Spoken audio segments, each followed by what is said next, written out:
Lesson 2 in our series, Founder Acharya Essentials, is called the Founder Acharya Principle. Although the English Sanskrit compound, Founder Acharya, is less than a century old, its seeds in the Gaudiya Vaishnava tradition date from the time immediately following Lord Chaitanya's departure from this world in 1534. We will look at 4 of those seeds, as well as the great Gaudiya Acharyas who sowed them. The first is an organizational seed. Around 1545, Lord Chaitanya's chief disciples, the 6 Goswamis of Vrindavan, founded the Vishva Vaishnav Raj Sabha, which Srila Bhaktisiddhanta later identified as the gathering or congregation of devotees who worship, quote, the king of all Vaishnavas in the world, Sri Chaitanya Mahaprabhu. As the Sabha's most prolific writer and philosopher, Srila Jiva Goswami also emerged as the group's most skillful organizer. For example, he founded Vrindavan's famous Radha Damodar temple, where he established a library of all the Goswamis' works. Sri Jiva had those works copied and then dispatched his 3 best students, Srinivas, Narottam, and Shyamananda, to Bengal on the first Gaudiya Vaishnava book distribution party. The story of what happened to that party, how the books were stolen by a king's thieves, how they were recovered, and how the king and his accomplices later surrendered to Krishna, foreshadowed all the dramas Lord Chaitanya continues to enact through ISKCON and other Gaudiya groups even today. Suffice it to say that the Goswamis Sabha, dedicated to articulating, preserving, and distributing the Lord's teachings, planted the Founder Acharya principle's organizational seed. So that was circa 1545, the Sabha came in, and then a philosophical seed now we'll look at. Around 1552, so 7 years later, 7 years after the Sabha's founding, Srila Rupa Goswami finished his landmark work, Bhakti Rasamrita Sindhu, quote, the ocean of the pure nectar of devotional service. In his commentary to the Sri Chaitanya Charitamrita Adi Lila, chapter 5, text 203, Prabhupada writes, quote, Srila Rupa Goswami is described as the Bhakti Rasacharya, or one who knows the essence of devotional service. His famous book, Bhakti Rasamrita Sindhu, is the science of devotional service, and by reading this book, one can understand the meaning of devotional service, unquote. So essential for devotees did Prabhupada consider Sri Rupa's master work that for more than 6 months in 1969, Prabhupada suspended his Bhagavatam writing to produce a summary study of Bhakti Rasamrita Sindhu he called the Nectar of Devotion. In his introduction, Prabhupada writes that, quote, in our mental activities, we should always try to think of Krishna and try to plan how to please him, following in the footsteps of the great acharyas and the personal spiritual master, unquote. Later in the book, Prabhupada repeats the distinction between, quote, the great acharyas and the personal spiritual master by the way he translates Sri Rupa's phrase, sadhuvartma anuvartanam, quote, following in the footsteps of great acharyas, teachers, under the direction of the spiritual master, unquote. In lesson 1 of this series, we learned that initiating and instructing spiritual masters are like parents and relatives, respectively. As a child may at first see his parents and relatives as everything, then matures to see them in perspective. So a disciple may initially see his spiritual parents and relatives as everything, then matures to appreciate them in relation to, quote, the great acharyas.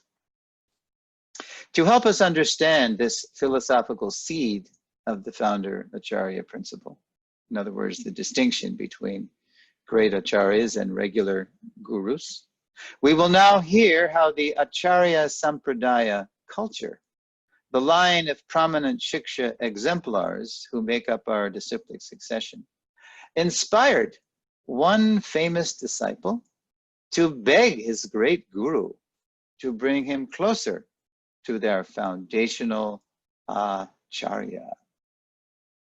So now we'll take a look at a cultural seed of the founder acharya principle in this connection. Before the Gaudiya Vaishnav saint Srila Narottam Das Thakur was born, Lord Chaitanya told Lokanath Goswami, this is a quote from the Narottam Vilas, quote, within a short time, a prince named Narottam will become your disciple. He will be a gifted devotee, full of love and devotion, and empowered to save the fallen conditioned souls from hellish life. His enchanting, beautiful kirtan will melt even wood or stone. From the Narottam Vilas. After the Lord left this world, however, Sri Lokanath was so distraught that he withdrew from everyone and vowed never to accept disciples. Later, in Vrindavan, when Sri Jiva noticed that Narottam was drawn to the saintly Lokanath, Sri Jiva told Narottam to approach Lokanath for initiation. So Narottam, he was a Shiksha disciple of Jiva, Narottam, Shyamananda, and Srinivas. They were the prize pupils of Sri Jiva, but even though that relationship was very close, Jiva noticed that Narottam was really attracted to Lokanath. So Jiva said, then you approach him for initiation. Even though everyone knew that Lokanath had made this vow, he was so mortified, he was so disturbed that Mahaprabhu had left. He just withdrew. He just couldn't bring himself to do anything but his nirjan bhajan. But as ardently as Narottam approached Lokanath, just as adamantly, Lokanath refused. Resolved, nonetheless, Narottam, the son of a king, vowed to become Lokanath's menial servant and took to cleansing the area where the saint performed his early morning ablutions. So Narottam, yeah, he came from aristocratic background, and he knew that just because he was born in those circumstances, there was a certain pride because of the birth. So he was so sincere that he wanted to smash that pride. So even though Lokanath refused him, he vowed that he would become purified just by serving him anyway. So before Lokanath would come in the morning to evacuate and bathe, then Narottam, he came beforehand, and he made the earth all smooth and clean, and he made sure there was nice water, fresh water for the Goswami. So he just did that on his own. Okay, so Lokanath was so absorbed in his solitary Krishna meditations, even though he noticed someone was cleansing his ablution area, he didn't think much about it. Then one day, after an entire year had passed, he decided to find out who was so conscientiously cleaning up after him? The next morning he came earlier than usual and hid behind a tree. So he came even earlier than Narottam and thought he would just spy and see who it was. When Narottam approached, Lokanath saw who it was. His identity exposed, Narottam fell at the saint's feet and begged to be accepted as his disciple. Lokanath refused at first, then later relented, conquered by the pure devotion of this saintly devotee. Now, although Srila Narottam Das Thakur became the only initiated disciple of Srila Lokanath Goswami, in Song 17, verse 4 of Narottam's famous song collection Prarthana, which was finished around 1560, so not much longer after Bhakti-rasamrita Sindhu.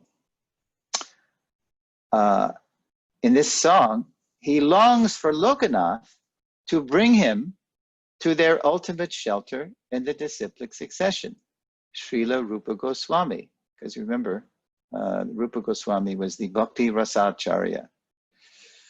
And here's the line from the song. Prabhu Lokanatha Kabe Sangelanya Jabe Shri Rupera Padapadni More Samarpibe.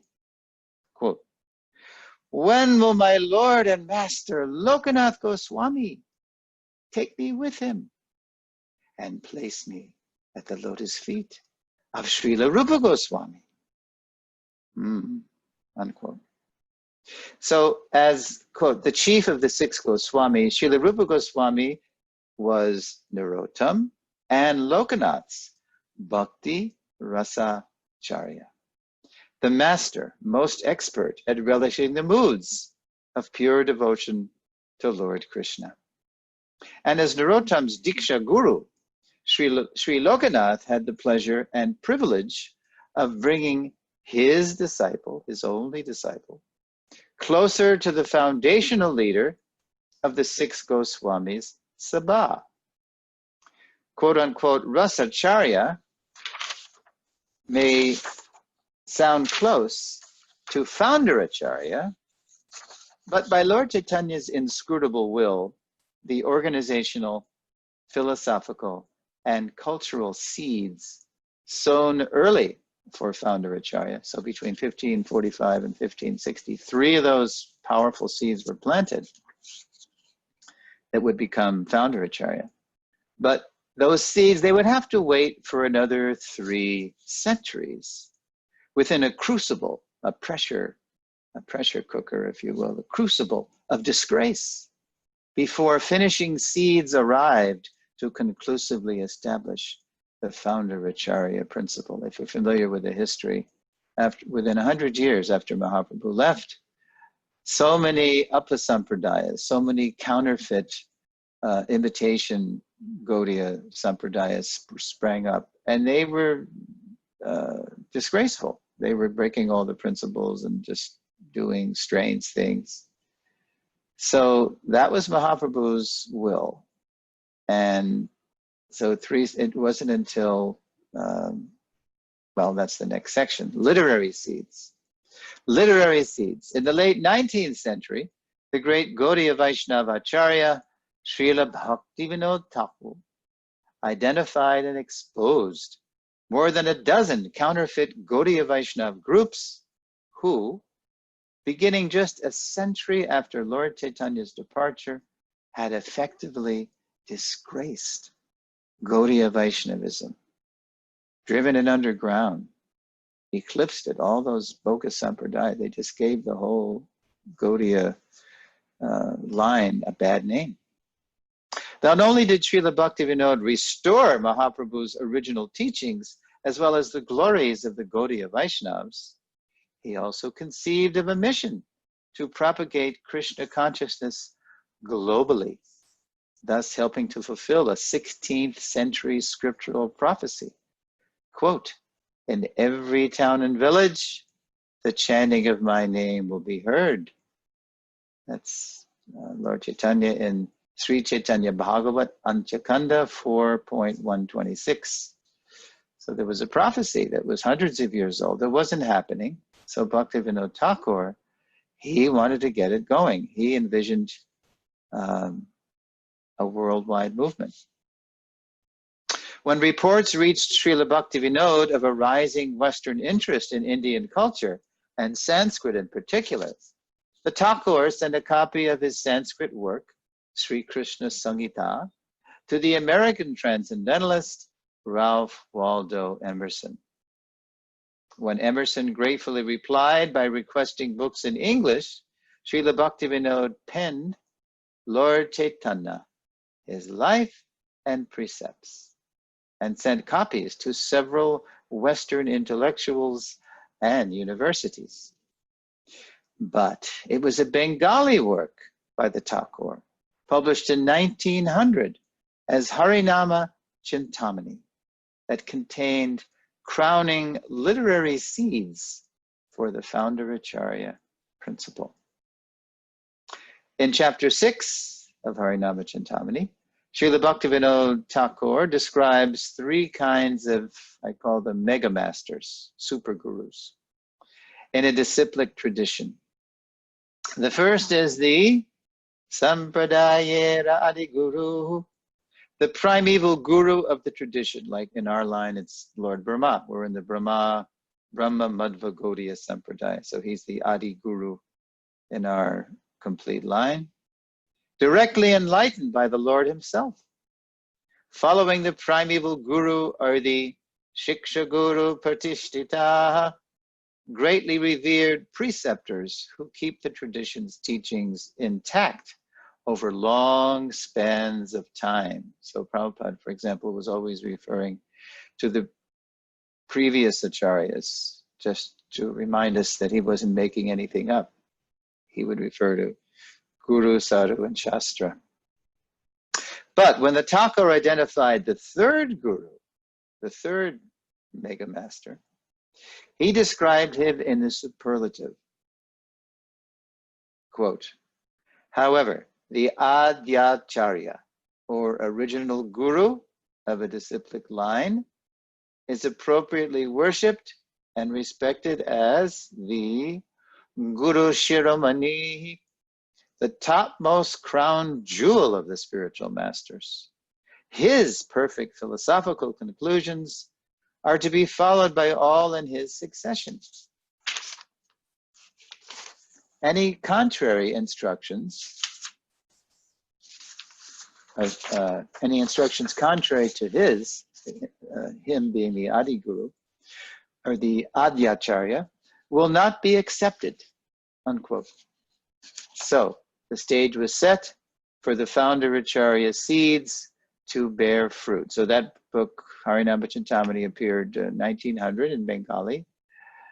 And now it was already, we're already now for the concept and the nomenclature to appear in full flower, or I say fruit.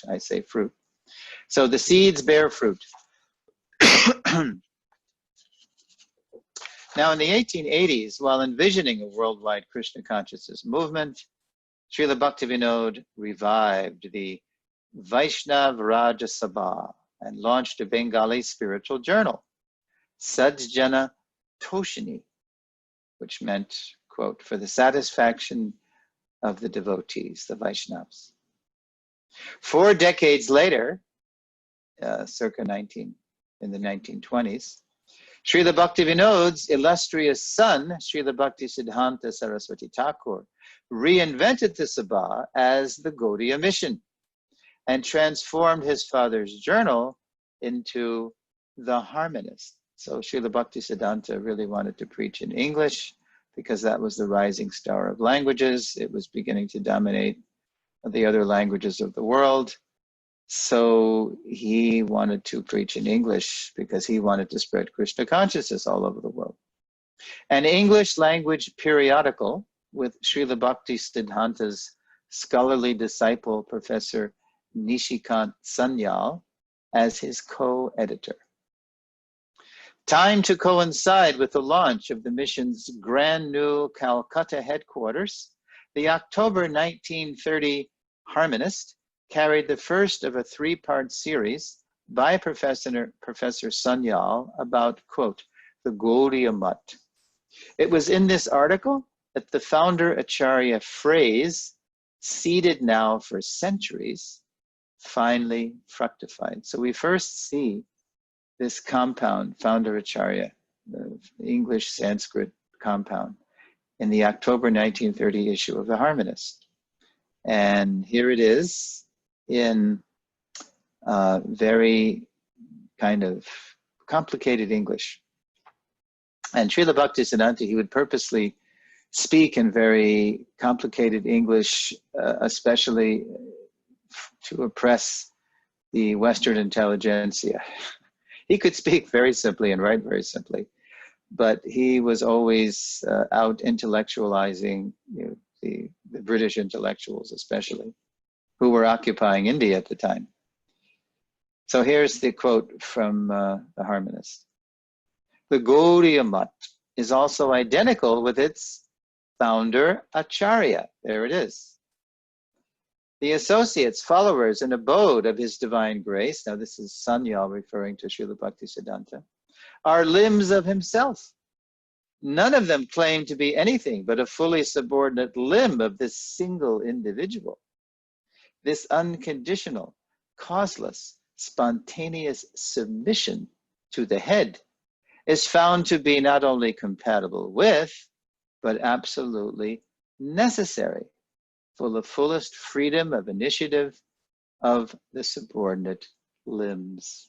And in that regard, on the Jaladuta, decades later, Prabhupada would say in his Bengali poem, Markine Bhagavat Dharma, teaching Krishna consciousness in America, he said to Krishna, make me your puppet, make me dance, O Lord, make me dance as you like.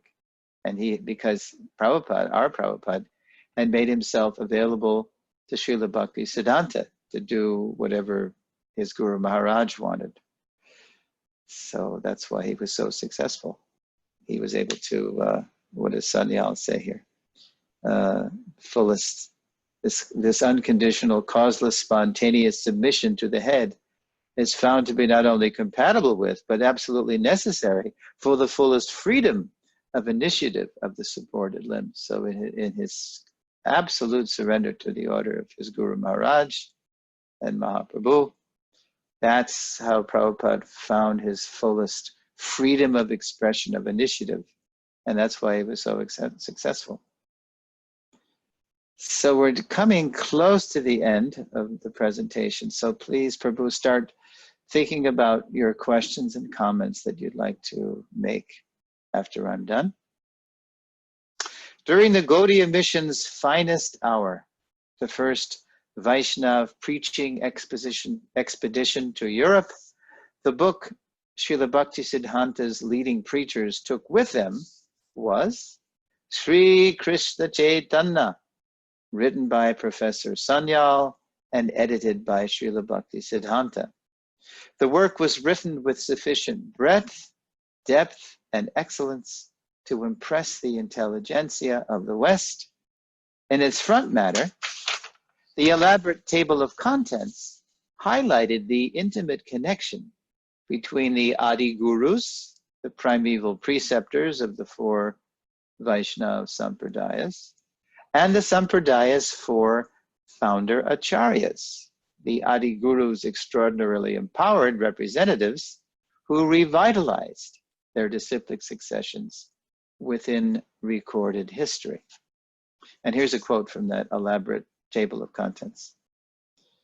Quote, the systems of Sri Vishnu Swami, Sri Nimbarka, Sri Ramanuja, and Sri Madhva are connected with the ancient times by their recognition of the remote authority of the eternal ancient teachers, namely Lakshmi, Brahma, Rudra, and the four Kumaras respectively. The four founder acharyas of the Iron Age profess to preach the views of those original teachers of the religion. So this there's the through line, a direct connection between those Adi Gurus and the founder Acharyas that we know in our Kali Yuga, right down to the present day. Sri Krishna Chaitanya strictly applied, quote, founder Acharya, to the four sampradayas revitalizers, otherwise known as sampradaya acharyas. Since Srila Bhakti Siddhanta founded only a branch of the Gaudiya Sampradaya, itself but an extension of the Brahma Madhva Sampradaya, he knew many would consider him presumptuous if he applied the title Sampradaya Acharya to himself. For the written record, however, he did allow Professor Sanyal to confidently refer to him, Bhaktisiddhanta, as the Gaudiya Mission's, quote, founder Acharya, within the pages of the Harmonist. So he allowed that to be published. But whenever he would introduce himself, he wouldn't introduce himself that way, because people would think that he was presumptively considering him to be a Sampradaya Acharya, like Madhva Ramanuja. In lesson 4 of this series, we will see why Srila Bhaktisiddhanta could, with similar confidence, just as he was confident in allowing himself to be referred to the founder Acharya of the Gaudiya Math in a publication, he could, with confidence also, with similar confidence later, he could leave his founder Acharya title behind, because he could foresee what would soon befall his own institution, as well as the one disciple who would be ready, willing, and able to revive it as a fresh branch of Lord Chaitanya's mission, far, far away from Mother India. Okay. So that's the lesson. So now, Prabhus, I'll be very happy to hear your questions and comments. Hare Krishna. Hare Krishna, Sureshvara Prabhu. Thank you very much for once again reminding us of Prabhupada being the founder Acharya and thus being the essential glue that is keeping it all together, right? Yes. The West and the East. And the first question that we've got is, what do you think was the deciding component, the main thing that allowed Prabhupada to spread the Krishna consciousness to the West? What is the greatest element, the greatest thing that allowed Prabhupada to spread Krishna consciousness to the West and then back all over the world 14 times in 12 years? Yeah.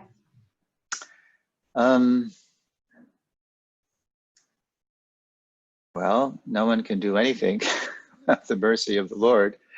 So why, another way to say the question is why did Prabhupada, of all his godbrothers, and there were 60,000 disciples, we hear, of Srila Bhaktisiddhanta on different levels.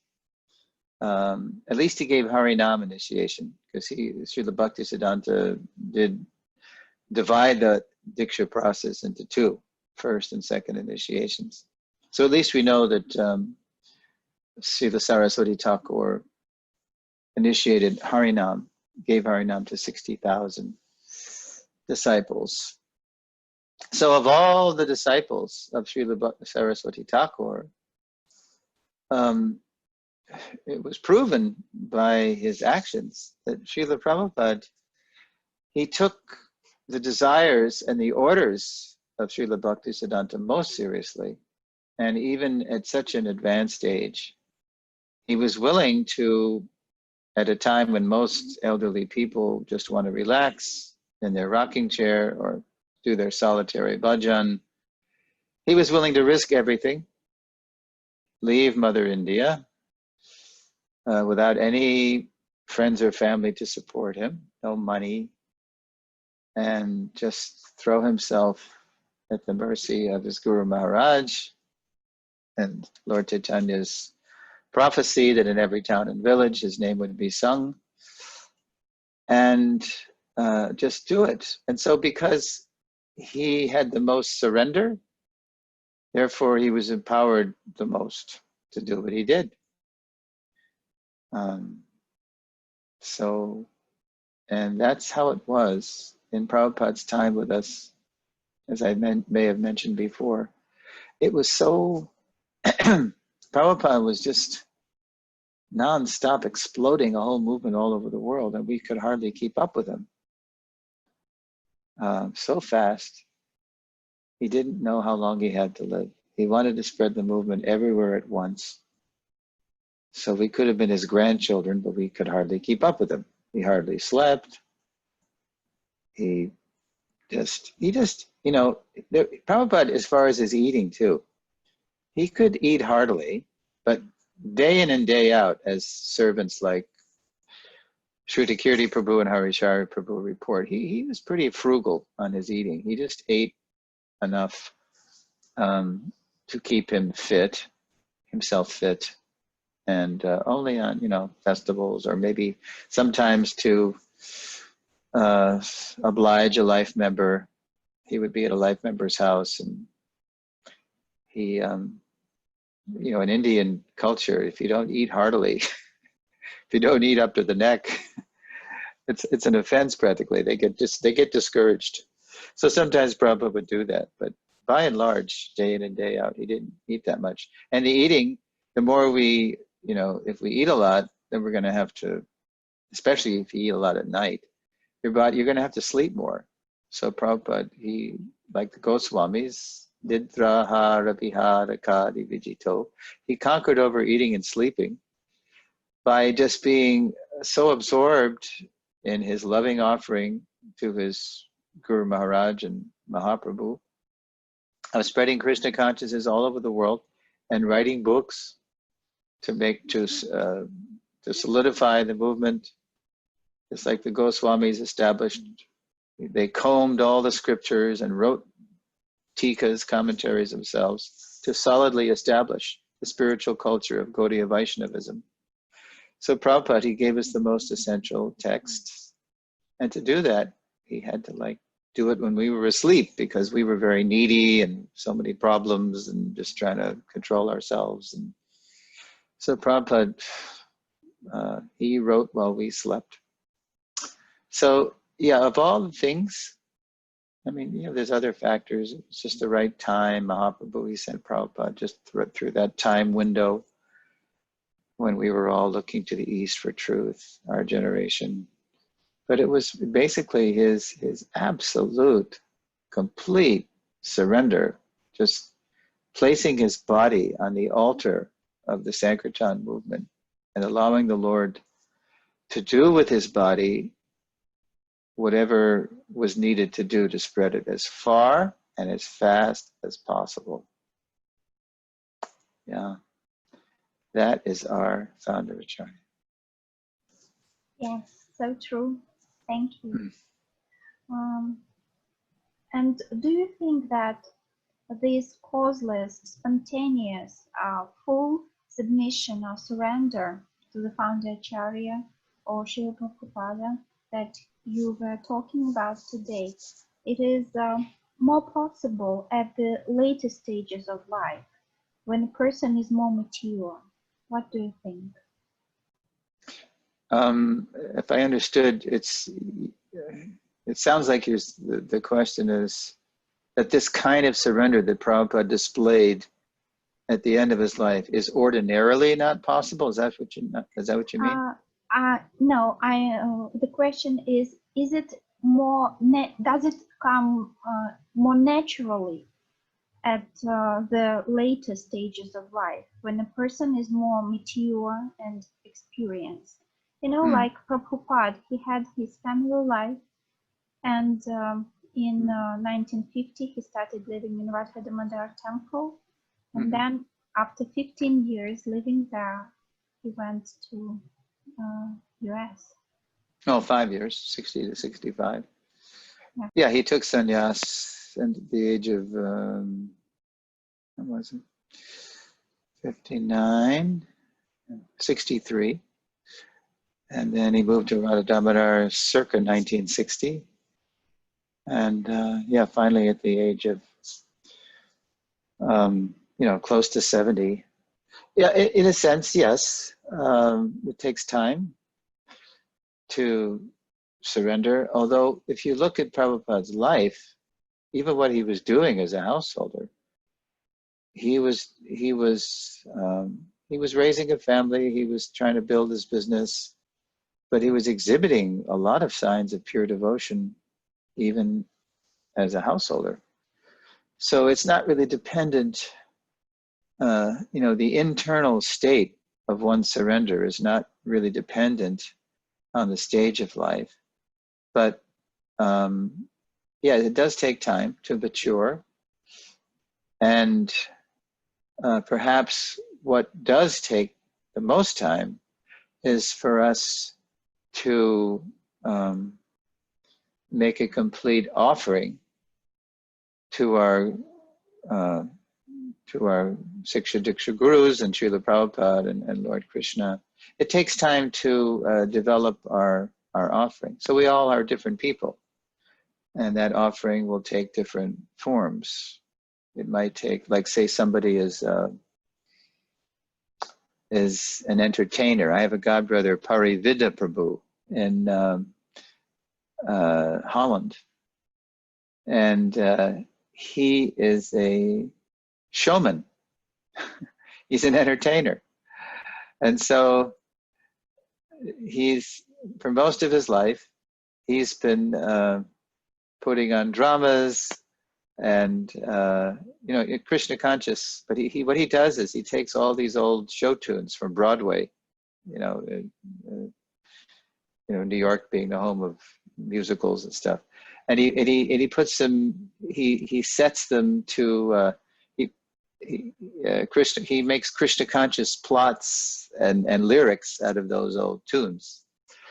So his whole life he's been doing this, and now it's getting better and better. And he's got, well, I forget what his latest initiative is, but it's something amazing, and it's the mature fruit of his life's work. And just like Yadabar Prabhu, he made that wonderful movie. Hare Krishna, the mantra, the movement, and the Swami who started it all, which I know you've seen in Russia too with subtitles. So he's been making movies. That's how he came. He came as a photographer and a reporter for Asia magazine, and he decided he wanted to do a story on the Hare Krishnas in India, and he ended up becoming a devotee and leaving Asia magazine. So he and his wife Vishaka, photographer, movie makers, they keep perfecting their art. I don't know what they're going to do to perfect the movie they just made to top that. But anyway, in our own field, in our own way, that's what takes time to perfect. But internally, there's no real bar to us becoming internally very potent and pure and surrendered right away. It does take time, and that really depends on what we bring to this life. There's some purva samskars, some previous samskars.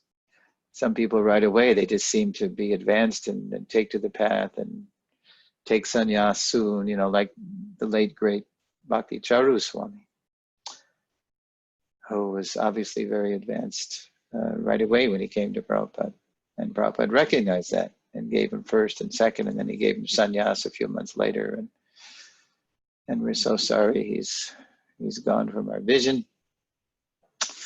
And some of us struggle with the nartas our whole life, and we get stuck on a narta nivritti, that 9-step process Rupa Goswami has. Preliminary faith and associating with devotees, and then committing to bhajana kriya. We take initiation. There's a phase that we often get stuck on in that 9-step process. It's called anartha nivritti, because we're not willing to give up our old habits, our old ways. Srila Bhaktisiddhanta has talked about the anchor that keeps us anchored to the material world. And told the story of the wedding party that had an invitation to a wedding way down the river, Mother Ganga, but then when they woke up in the morning, because they were going to go all night, but the boatman had forgotten to pull up the anchor. So they found themselves in the same place in the river. So that's kind of a metaphor for us if we don't, let go of our attachments. Sachi, remind me of the question again. What's the question? The question was, isn't it easy to surrender in a more mature stage of life? Yeah. Well, the thing is, if we languish, if we just stay stuck by our free will, if we want, we can do that. And we think, oh yeah, later I'll surrender. And this is a very common thing. This is very common psychology. Yes, later on, sometimes our Indian friends say this, if the God wants me to, I will do this and this. But Krishna is saying, right, always, if we open up the Gita, surrender unto me, abandon all other dharmas, all other duties. So externally, we might have different phases of life we're in, student, family, retired, renounced.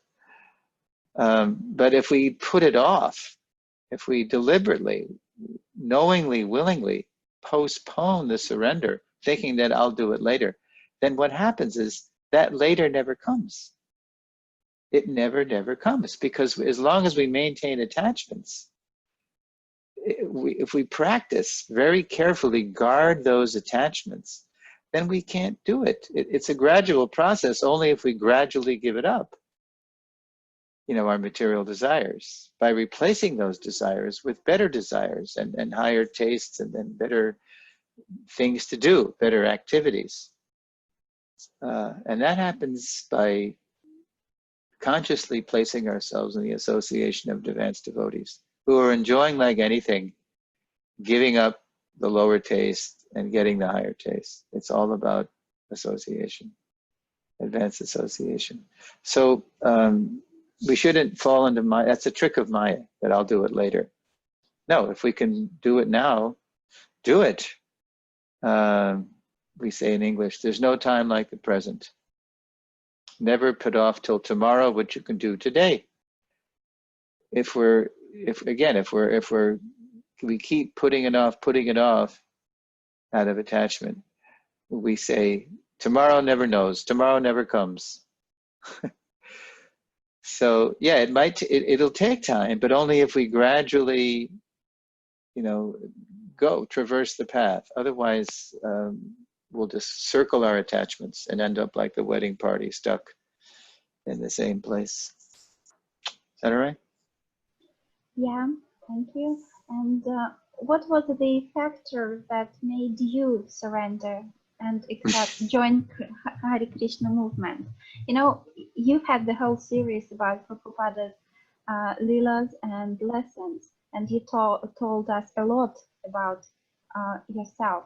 But what was this, the main factor which made you just say, okay, this is the best choice I can make, and join Hare Krishna movement? Well, we're always joining the Hare Krishna movement. When we say surrender, yeah, I mean, it's a process. So yeah, okay, so externally, I joined the Hare Krishna movement in the summer of 1970. And you might laugh, but I had the week I joined the Hare Krishna movement, because maybe I shared this with you, because my father was grooming all of us kids to be baseball players. We wanted to be professional baseball players.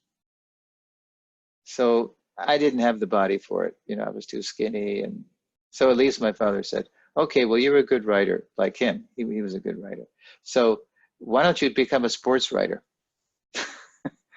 So I was always, even in my counterculture days, I always had this attachment to baseball. Right. So anyway, the very week in July, the second week in July, 1970, it was a big surrender. And I mean, it's going to sound silly to you now. You know, here we are in 2020, 50 years later. But that week was what we call in American baseball the all-star game. The stars of the two rival leagues, the American League and the National League, every year they play an all-star game. And it's like the ultimate baseball game, you know, the biggest stars of both leagues. And so I wanted to see that game. But I was also on a path, on a spiritual path by then, to find the absolute truth. So I had to make a choice. I was at a crossroads. Okay, what are you gonna do? You're gonna surrender to baseball and make that your absolute truth, which is absurd, right? Or are you gonna join Prabhupada's army? And by then I had already met the devotees in Canada, and I had, you know, I was awakened, I was opened by Prabhupada in the Bhagavad Gita. So I had a choice, sure, but there was still some attachment there. And then I decided to join. And then, you know, I was a brahmachari for 11 years. And then, I don't know, something must have changed in my stars because I was no longer thinking like a brahmachari. And then I had to explore the Grihastha ashram. And then I was in the Grihastha ashram for, let's see, about 23 years, all told. And then now I'm in the Vanaprastha ashram. As far as sannyas, I don't know. I've taken a look at sannyas, and in terms of my particular mission, you know, my spreading the message of the founder Acharya all over the ISKCON world, I've looked at it twice. I've looked at sannyas. It doesn't seem to fit my mission. So I think externally, at least, I'm going to be Vanaprastha. But in any ashram, you can be surrendered to the Lord. Bhaktivinoda Thakur, he was Grihastha his whole life after he married. Had, you know, 10 children. He had one child who died by the first wife, or the wife died. And then he had 10 more by Srimati Bhagavati Devi. And it was by her he had his Raya Vishnu, Srila Bhakti Siddhanta. So any ashram, we can surrender. And so what inspired me to surrender? Well, I'm still praying to surrender more. I know I need more time. The medical community and the astrological community, they both, it's funny, they both say the same thing. They both can be about 10 more years at best. So time's running out. The sands are running out of the hourglass. So I've got to surrender more. Yeah, that sounds very dramatic. It is. It's like it's a race against the clock now, you know. I mean, it always is, but now it's. I feel like how Prabhupada used to tell us. I'm an old man. I'm the age Prabhupada was when he was traveling around the world. So now I'm having more invitations. I'm dialoguing with Bhaktivinoda Swami in Coimbatore, Tamil Nadu. He wants me to do Zoom, and I said, "Oh Maharaj, you know, this is too much. You know, I got all my duties here. I'm not traveling. I'm living at this Tucson temple in Arizona. I still have all these duties." So I think maybe once a week on Friday morning my time, like this time, but Friday evening their time, I'm going to be doing something. So let's surrender. But it's sweet because it's a higher taste. What else do we have to do? Especially when the body gets old, you know. You can't enjoy anyway. You may as well preach and teach. So surrender never stops. I guess that's the short answer. Yeah, it never does. Though, you know, it would be so nice to surrender once and, you know, like you're done, I'm surrendered. But life doesn't work this way, I think. I missed that, Sati. What did you say there? It would be nice. It would be nice if we would just surrender once. Oh, once. For all time, you know, like that we wouldn't, you know, like go back to the previous before we surrendered, and then we will have to surrender again. But it's just material world that works this way.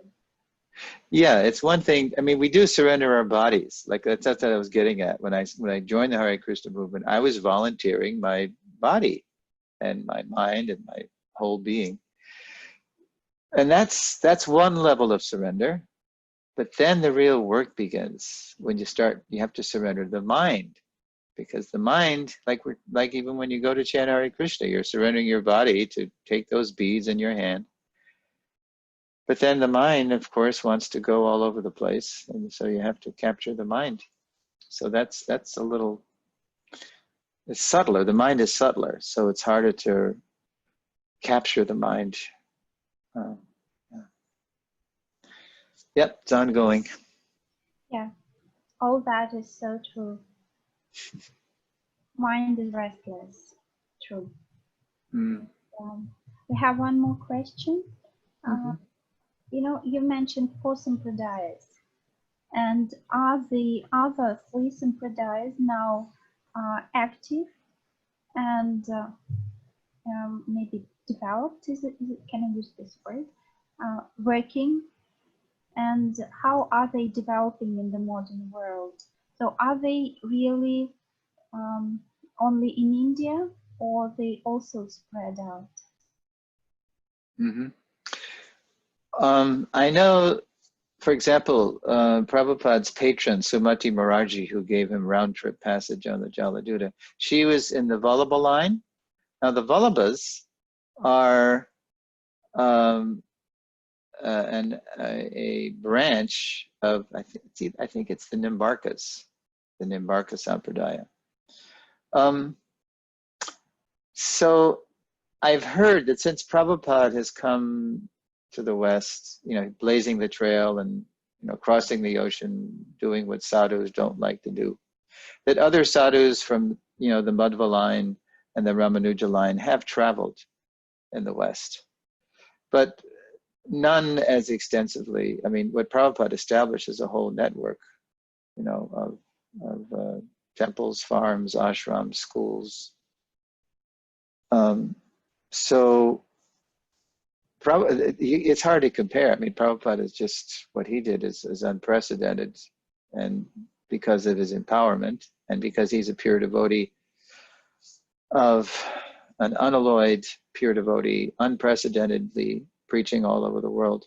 It's hard to think of a preaching that can even come close to Prabhupada's, but I've heard that they do travel. Sometimes he's from other sampradayas. So yeah, they're active. But there's even a prediction, it may be in Bhaktivinoda Thakur's Navadvita Mahatmya, that all the sampradayas will merge into the ocean of the Gaudiya Sampradaya, because Lord Chaitanya is the worshipable deity of the Gaudiya Sampradaya, and he's the Yuga avatar. So the other Sampradayas they came with a certain mission to help reestablish personalism after the whole, the Buddhists and the Shankarites and then Ramanujis and the Vadvas and all these people. And then I think, I don't know if I did it with you folks, but there was this, it's in, let's see, it's in the Navadvita Mahatmya, actually, yeah. It's in my Founder Acharya. Yeah, this is Founder Acharya Essentials. So in the complete Founder Acharya seminar I teach with the PowerPoints and all the stories and the references, there's a reference in the Navadvita Mahatmya that, let's see, it is Lord Nityananda telling Srila Jiva Goswami that Mahaprabhu, before he appeared in 1486 CE or AD, however you want to say it, he went to all the other founder acharyas of their lines. He went to the revitalizers of the lines. So he went to who was it? Ramanuja, Madhva, Vishnu Swami, Nimbarka, and he told them that when he appeared here, when he, Lord Chaitanya, Sri Chaitanya Mahaprabhu appears, he's going to borrow things from their preaching. He's going to adopt some of their elements, and then he's going to crown it all with the Chintya Beta Beta Tattva, and introduce, this Mahabhav, the conjugal, the lawless love, the Parakiya Ras of Radha, the unmarried love of the gopis for Krishna. So he went to them and told them that, and then they did their thing, and then he came after them and completed the whole thing with the Gaudiya Sampradaya. So there's a prediction, I believe it's in the Navadvipa Mahatmya, the same work, that all the Sampradayas, the rivers of those Sampradayas, will merge into the ocean of the Gaudiya Sampradaya. I can't give you a reference though. So take it with a grain of salt. Don't take it as absolute until you hear a reference. But it makes sense because Lord Chaitanya is the Yuga avatar. So we shall see. Yeah, and we have devotees right here. The process of surrender is constant. Thank you. Mm-hmm. Yeah, and yeah, it's not just some official declaration. Like sometimes you hear this from our born again Christian friends. Oh yes, I gave my life to Christ on December 31st, 2005, and I'm born again. I'm saved. It's like business finished.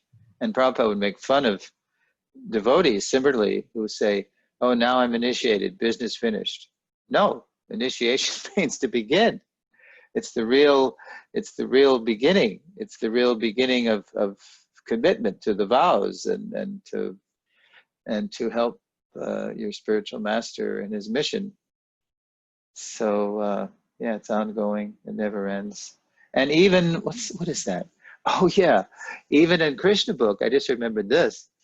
How during the Rasa dance, how Krishna was exchanging betel nuts with the gopis, mouth to mouth, betel nuts, and how when the gopis accepted these betel nuts from Krishna, they spiritually advanced. So the advancement, or this is surrender, however you want to put it, that never stops. And that makes sense because everything's always increasing in the spiritual world. So this is what we have to look forward to. An ecstatic, ever increasing, instead of, what we're used to in the material world is everything ever dwindling down to death. So this is the good news. Yeah, thank you. One more question from devotees. Do you think it's a blessing when you know the time when you will leave, just like Maharaja Parikshit?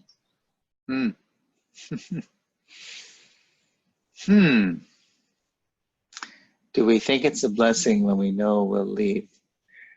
That's a very interesting question. And it reminds me of how very often devotees are put on notice of their departure by a disease like cancer. And they're given, so many months to live, or a year to live, or a week to live. So yeah, that can be a blessing because, for example, right here in ISKCON Tucson, we have a devotee visiting. His name is Karnamrita Prabhu. He's the husband of a wonderful Vaishnavi named Archana Siddhi, and they're both counselors. And he's here in Tucson, Karnamrita, because he's been battling stage 4 throat cancer for, I don't know, a couple of years, a year. And he's been in, a couple of years, because he's been in Vrindavan for a year and a half, doing a very rigorous Ayurvedic treatment. And then the treatment ran its course, and it didn't really cure him, it sort of kept the cancer from getting worse. And then he heard about a very effective specialist in throat cancer, an herbalist, a natural healer here in Tucson. So he's here doing a very rigorous regimen of herbs and diet, and he seems to be getting good results. So I haven't seen Karnamrita, my godbrother, in about 20 years. And to see him now, not just reduced physically because of the cancer, but to hear him speak. We've invited him to address us every Friday for a few Fridays, because he's got a whole life's journey to share with us, and specifically since the cancer came upon him, of how much it's helped him deepen his Krishna consciousness. And I can tell you it really has, because I knew him 20 years ago, always been a nice devotee, practicing devotee. A little like me, kind of reminds me of me, kind of happy-go-lucky, but, could maybe go a little deeper. So, and now he has, and he's giving us these wonderful talks, and he's still, lighthearted, but he's sharing really heart to heart in a very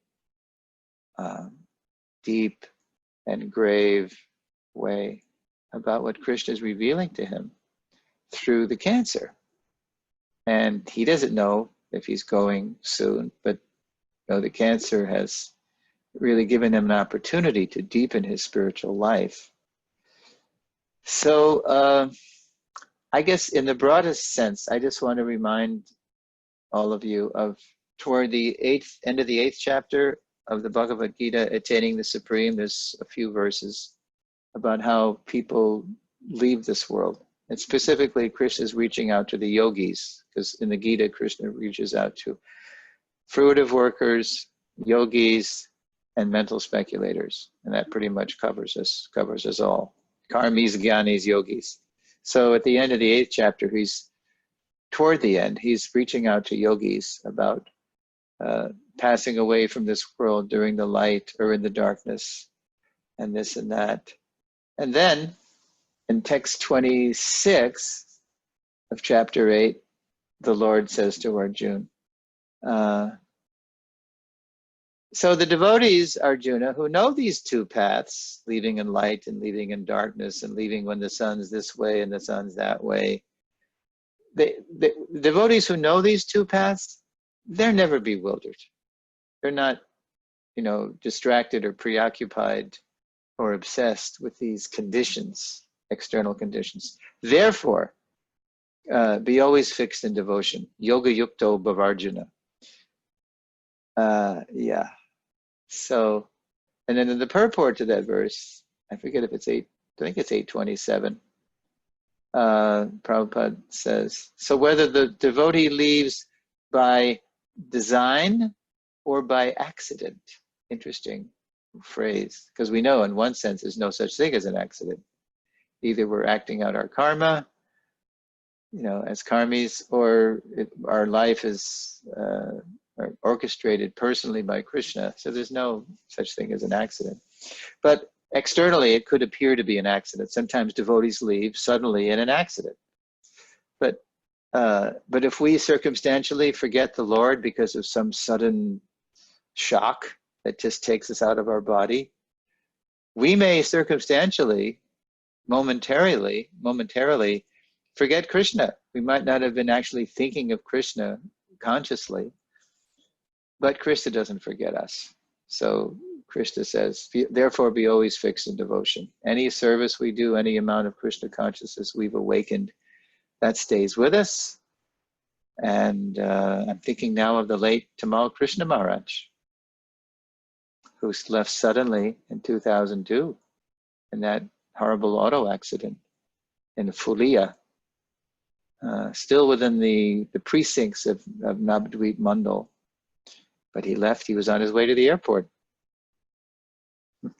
But interestingly enough, his servant, his assistant at the time, who wasn't in the car, but who was helping him pack his belongings in Mayapur before he left. His name was Radha Krishna Prabhu. And he said, I want to, he shared with us this at a recent, they have a memorial service for TKG, Tamal Krishna Goswami, every year in Mayapur. It's kind of an historic event. I want to share this with you, Prabhus. I never shared this. But you know, a few days before Goswami left Mayapur, I was helping him pack and straighten out his papers, and then Goswami was saying, Radha Krishna, we're going home. We're going home, Radha Krishna. Because Radha Krishna was also going to leave back to Texas, where his base was, in a few days separately after him. And so Radha Krishna was saying, yes, Guru Maharaj, it's going to be nice to get back to see the devotees back home. And no, but we're really going home. And so Radha Krishna, he was wondering exactly what Maharaj meant. And then after he passed, he was thinking about this. Like it was as though Tamal Krishna Maharaj was being called, and he had a premonition, an inkling that he was about to leave this world. And yeah, so fascinating story. But certainly whatever wakes us up to our mortality and makes us more serious, that is a blessing. And Parikshit Maharaj certainly took it that way. He could have counteracted the curse of Shringi. He was a pure devotee of the Lord, fully endowed with all mystic powers. He was a Raja Rishi, but he took it as an opportunity to go back to Godhead. So yeah, it's a blessing, but we shouldn't be worried that if we don't get that particular circumstance, that that's not how Krishna wants to handle us. You know, Krishna's handling us all very differently, that somehow we're missing out. We should just be fully committed to Krishna consciousness, and then that's auspicious. However we leave, by design or by accident, as Prabhupada puts it. Okay, I better wrap up, Prabhus, but it's been wonderful being with you again. These are really good questions. Thank you. We still have some, but maybe we'll keep them for the next time. Yeah, we better, because I have to, today is the day. I'm also zooming over to Toronto very soon for 2 hours of, intense seminars. And let's see, Toronto. the next time, Toronto, but all over Canada, they're tuning in, which is nice. And the next time following the Founder Acharya seminars, it will be, yes, Srila Prabhupada, our Founder Acharya. This is the lesson in the 10-part series, which actually, I think it best sums up all the other lessons. Srila Prabhupada, I give it the same title as the whole series, Srila Prabhupada, our Founder Acharya.